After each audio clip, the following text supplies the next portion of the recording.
A woman has barricaded herself and her daughter inside their home. State officials came to the house to remove the daughter from the home. Godboldo came to the attention of Child Protective Services after she decided to stop giving her 13-year-old controversial antipsychotic medication. The Department of Human Services attempted to take the child from the mother. Godboldo barricaded herself in her home, and this lasted 10 hours. Mary Ann was hauled off to prison for 5 days. Ariana is now at a pediatric psychiatric facility where Godboldo claims she's being abused. Her mother took the stand today defending her rights as a parent. At the heart of it is the question, who decides what the best medical care is for a child?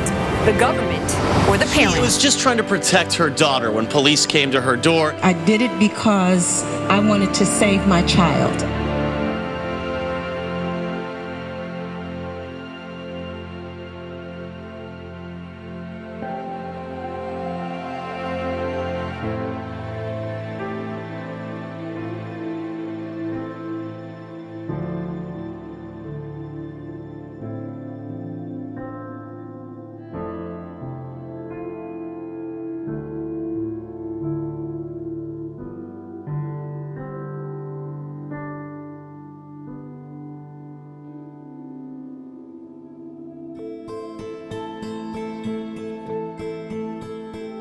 The dismissal of the charges today, initial reaction to that?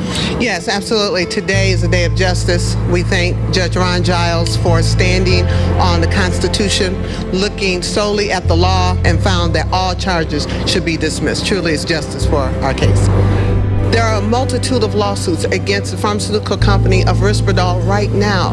That was a devastating, harmful drug that should not be prescribed for this child. And no one looked at that.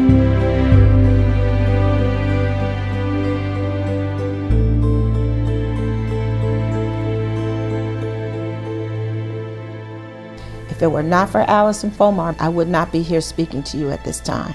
I would still be in jail, and my daughter would still be in a mental institution. She came in and she worked, it was like a whirlwind. So determined and confident that we're gonna do this, we're gonna get through this. She moved quickly on it, and I respected that, and I was so thankful. If I had spent another day in that jail, I think I would have lost my mind. Clearly, Allison is a warrior, and just determined.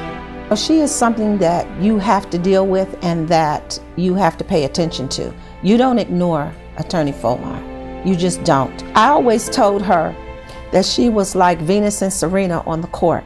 The way they would come at us, I tell you, they were throwing all kinds of things at us. And there were several attorneys, it was a lot more of them than it was of us. But Allison had those motions, and they'd send it across the court, and she'd send it back, and it was just absolutely incredible. It was a wonderful thing to see. And I said, wow, this is for me and for my daughter. I can't believe it, because I've never had anybody fight like that for me. So it was wonderful. It was very wonderful. It was just getting emotional, because it was so, just to have somebody fight for you like that and in your corner, and don't give up. And we were on the phone every day. I mean, like every day, all day on the phone. If it were not for Allison Folmar being the attorney that she is and the person that she is, I would not be here right now. I would be locked away, and my daughter, we would be forgotten.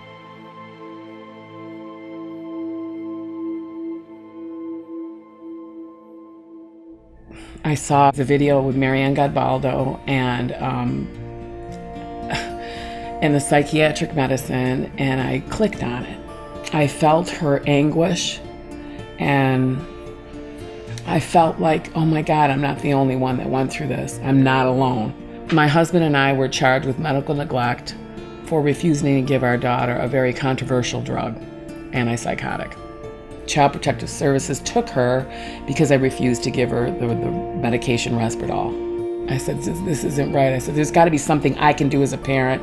That's when I went online, emailed CCHR. Steve Wagner got a hold of me, and that man just overwhelmed me with relief. I actually felt the first sigh of relief when I talked to him. You know, he listened to me, he believed me, and told me about Allison and gave me her number. And I called her, and I just never thought, because, you know, so many lawyers just don't, you know, they'll get to you when they get to you, you know, and here I'm thinking, I know she's a big city, you know, Detroit, Michigan lawyer, and what the hey, you know, she might call me, and she called me on a Saturday. Who does that? And that was my first, this woman is awesome. She's got a heart, she cares. She knew I had a little girl who was unlawfully seized for a ridiculous, bogus reason. And she listened to what happened. She goes, oh no, girl, we are gonna get your daughter back. And I'll be darned, that is exactly what happened. She came in like a wind. When Allison was in court for, I think it was our 8th or 9th appearance, and she got to go in and speak with the judge. And when she came out, Allison came in, she goes, girl, we got this thing. She goes, me and Judge Claire, I like this. And I'm like, get out. She goes, don't worry, we got it. You're gonna get your daughter back. And I'm just like, really? She's like, yeah. She knew the law. She knew what was right. She knew we were wronged, and she was gonna make it right.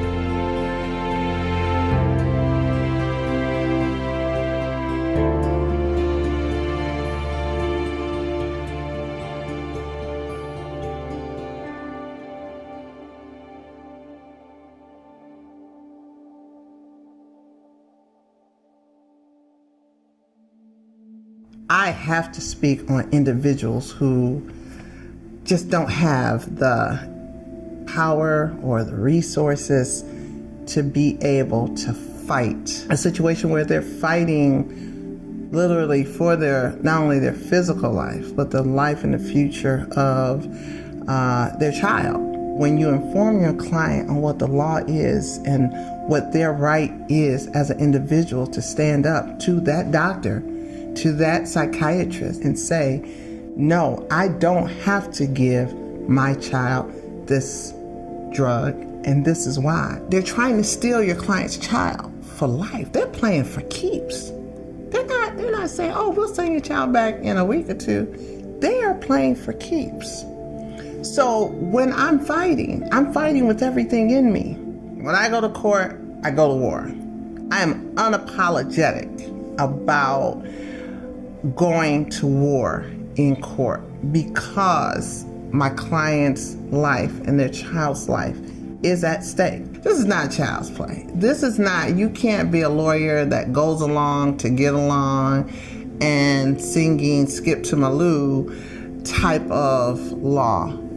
When I tell you that this is battle, because they're coming at you from all angles. I mean, I don't just fight one attorney. You know, you usually see in court one prosecutor, one attorney. No, you're fighting 4 different lawyers and the judge. And I do fight the judge. You know, excuse me if you are offended by, you know, my posture. This is how it's going down. You know, you have got to take this child off of these drugs. You have got to get this child out of this environment because it is killing this child.